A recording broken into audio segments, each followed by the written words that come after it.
Ya estamos de regreso aquí en Ángulos y estamos platicando con Enrique Toussaint, Germán Petersen, Raúl Gandarilla y Luis Guillermo Natera. Y ahora vamos a entrar al tema del transporte público.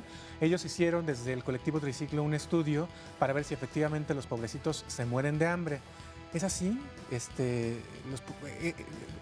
mera filantropía, exactamente. El brindarnos el servicio de transporte público. Pues debería ser un servicio, pero es un negocio de transporte público. Para empezar, ahí está mal la connotación, ¿no? Vamos hablando claramente. Sí, hicimos un estudio, era un diagnóstico sobre el sistema actual del transporte público, cómo está Guadalajara en ese tema, como parte de un estudio que está haciendo la Plataforma Metropolitana por la Sustentabilidad, en el cual están pasando diferentes ejes, ¿no?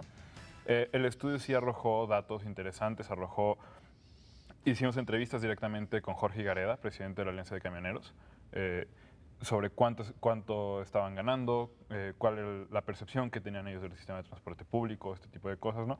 Sobre todo utilizando los datos que habían recaudado ustedes en la encuesta de Jalisco Cómo Vamos, la percepción ciudadana de calidad de vida, en el cual se reporta cerca de un 61% de insatisfacción en relación al transporte público por parte de la ciudadanía, que pues está reprobado tal cual, ¿no? Solo tiene un 40% de aprobación, más o menos.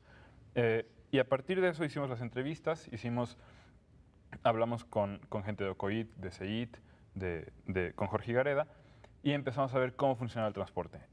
Principalmente, cómo funciona actualmente el modelo es un esquema hombre-camión, es decir, que se le paga a los choferes por la cantidad de usuarios que transporta al día. Entonces, cada ruta opera de una manera en la que los choferes tienen rotación de turnos para que vayan ganando. El boletaje se cuenta al final del día, se cuentan todas las ganancias y eso se divide entre los choferes que estuvieron en la ruta. Entonces, no gana directamente el chofer por los usuarios que subieron su turno, pero gana por todos los que subió la ruta en el turno. Al final de cuentas, sí se sigue ganando en esa relación, ¿no? Y ese es el problema principal de por qué los choferes van jugando carreritas para irse peleando el transporte, para irse peleando el pasaje. Porque si suben más... Sueldo. Exacto, es su salario. Entonces, si suben más, ganan más, si suben menos, ganan menos. Por eso, y bueno, aunado a una complejidad urbana en la cual tenemos una ciudad que está muy dispersa, hay grandes trayectos en los cuales no hay usuarios. Es decir, los fraccionamientos, cuando sale la gente, es un buen horario, porque a las 9 de la mañana, que todo el mundo va a entrar a trabajar, toda la gente utiliza el transporte público, pero en el trayecto para llegar a la ciudad, pues no hay grandes vacíos urbanos, ¿no? Entonces, en esa ruta, en ese pedazo, se le acelera para no tener que estar cumpliendo con horarios y no hay gente. Entonces llegas a la zona de mayor concentración y empiezan a subir a más pasajeros. Esa es la forma en la cual está operando actualmente el sistema de transporte público, considerando que los permisionarios se llevan un 15% de ganancias más o menos de utilidad. Es decir, ya después de haber pagado impuestos, haber pagado salarios, haber pagado refacciones, etcétera, etcétera, etcétera, ¿no? Y eso ustedes ya lo tradujeron, Raúl, en pesos y centavos. Sí, exacto. Una de las cosas que tratamos de hacer nosotros en el colectivo Triciclo y sobre el diagnóstico de transporte público era obtener datos que nos hicieran darnos cuenta de la realidad. O sea, la primera cosa con la que nos topamos fue que no teníamos información. Claro. La información más reciente que teníamos oficial era del 2008 y estábamos en el 2012 y no teníamos información que nos pudiera dar como una base para poder empezar. Empezamos a hacer con números que tenía el gobierno, otras ONGs que le han entrado al tema del transporte público y en base a eso empezamos a obtener datos muy interesantes. Por ejemplo, lo que hablaba Natera, hay 5,000 unidades que circulan diariamente en el área metropolitana de Guadalajara de transporte público, de las cuales 1,500 pertenecen a Alianza de Camioneros y de esas 1,500, 1,280 funcionan bajo el esquema hombre-camión, es decir, de la ganancia directamente de los usuarios que suben.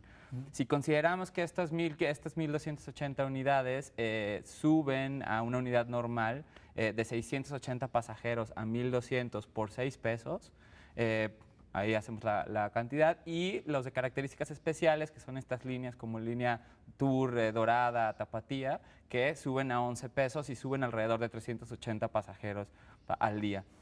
A nosotros era muy revelador, después de haber hecho todo este diagnóstico, lo que nos arrojaban los números era ingresos por 2.5 millones de pesos al día, 17 millones de pesos a la semana, cerca de 76 millones de pesos al mes y al final del año nos íbamos con una cifra redonda de arriba de los 900 millones de ¿De pesos. ingresos? ¿Eso es De de ingresos. ingresos Utilidad. o de O de ganancias? utilidad. Sí, exactamente. Ya de utilidad. Utilidad. A ver, vamos a repetir eso para que la gente que nos ve en sus casas le quede un poco claro que sí se podría comprar unos 3 kilos de huevo con eso. Sería, quién sabe, ¿no? Al paso que va, pero a ver, la ganancia diaria, ya ganancia del De sistema los del transporte. dueños de las todo. unidades. Sí, estamos De los hablando dueños de las unidades. Estamos Sí, de los hablando dueños. ya Permisionarios. del total de permisionarios, ¿no? Porque hay que recordar que cómo funciona el sistema actual en Guadalajara es que tenemos diferentes permisionarios que han sido heredados de un modelo desde las combis. Que por cada 2 combis se dio un permiso de midibus. Entonces, bueno, teóricamente, ¿no? Entonces, puede haber, yo puedo ser dueño de un permiso, Raúl puede ser dueño de un camión, entonces yo le rento mi permiso, él opera el camión Como en el taxi. y nos dividimos las ganancias. Ok. Bueno, con Entonces- ese esquema entonces, repetimos, ganancia diaria, 2.5 millones de pesos. ganancia a la semana, 17 millones de pesos. ganancia al mes 76 millones de pesos. y ganancia al año, Arriba redondo a los 900 millones. 900 millones de pesos 902. al año ya de ganancia de los transportistas. Es correcto. Exactamente. A pesar de eso, nos suben esta semana a 7 pesos el transporte en zona metropolitana de Guadalajara. Exactamente, y con lo que nos topábamos nosotros era, digamos, hay una argumentación doble en los que operan el transporte público. Por un lado, Alianza de Camioneros, que fue el que nos metimos más a fondo por ser el que tiene más unidades circulando, opera por un lado con Ruta Empresa, que es el modelo ideal de transporte público con el macrobús, pero por el otro lado opera con las alimentadoras de macrobús, pero por el otro lado opera en nombre camión con todas las rutas que se circulan diariamente en el área metropolitana. Nos topamos con números muy reveladores, como por ejemplo en el centro de la ciudad pasan 30 rutas en un sentido y 30 rutas en otro sentido. Entonces esta sobreposición de rutas, este esquema Sí, desordenado. heredado, desordenado, no planificado, nos ha llevado a este transporte público que si bien es suficiente, es ineficiente en el servicio. Oye, Raúl, yo una pregunta. En términos de propuestas y alternativas, ya casi nos tenemos que ir, pero hablas de la modelo Ruta Empresa. ¿Podrías platicarnos en qué consiste? Sí, en el 2010, en diciembre del 2010, se aprobó la norma técnica de prepago, que era una norma técnica que procuraba la integración tarifaria para el 2012 del precio del camión. Entonces, lo que se buscaba era que todos cobraran una misma tarifa y que la gente pudiera transbordar por precios Más bajos. relativamente más bajos. Entonces, lo que pasó es que se ampararon porque con esta integración tarifaria sería migrar inmediatamente a la ruta empresa. Entonces, creo que desde ese incumplimiento de deberes o de obligaciones, como lo queramos ver, de los transportistas, nos topamos con que nos resultaría muchísimo más barato apostarles a sistemas con tarifa indexada, es decir, con inflación. tarifa, exactamente, que se rigen bajo una tarifa de inflación. Entonces, vemos, por ejemplo, hoy una nota en el periódico que la daba el próximo gobernador en que decía que haríamos la próxima línea de tren ligero, ¿no? La 3.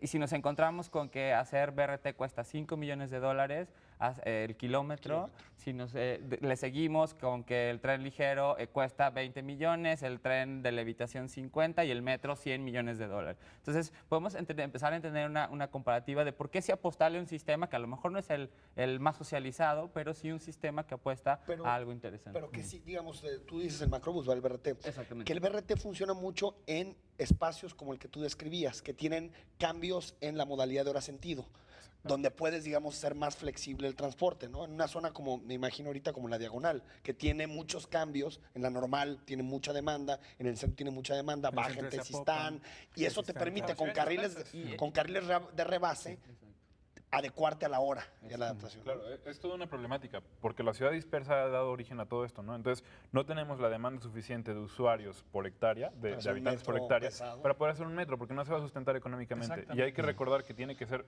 dentro de la sustentabilidad, está la sustentabilidad económica. Es que y hay parece tomarlo en demagogia de pronto decir tren ligero acá, pero se puede o no se puede. Los números lo sustentan o no. dejar como por último que la tarifa indexada del BRT funciona por kilómetro recorrido. Entonces ahí es donde encuentra la variante del kilómetro recorrido contra los números de usuario. Claro. Bueno, pues es un asunto que sin duda va a seguir dando mucho de qué hablar y muchos pendientes en materia de movilidad, las que tendrán que resolver las próximas autoridades, porque las actuales ya dejaron ir completamente el tiempo. Gracias, Raúl, gracias, Natera, gracias, Germán, y Ricardo, gracias, gracias. Enrique. Nos vemos por aquí el próximo lunes ustedes, ya con el fallo del tribunal, Enrique, ¿no? Sí, el viernes. Ya tendremos presidente Electo. electo. ¿O no? ¿O no? No, yo creo que sí. Ya Electo y legítimo vamos a tener los dos. Bueno, bueno, gracias, nos vemos, pásenla muy bien.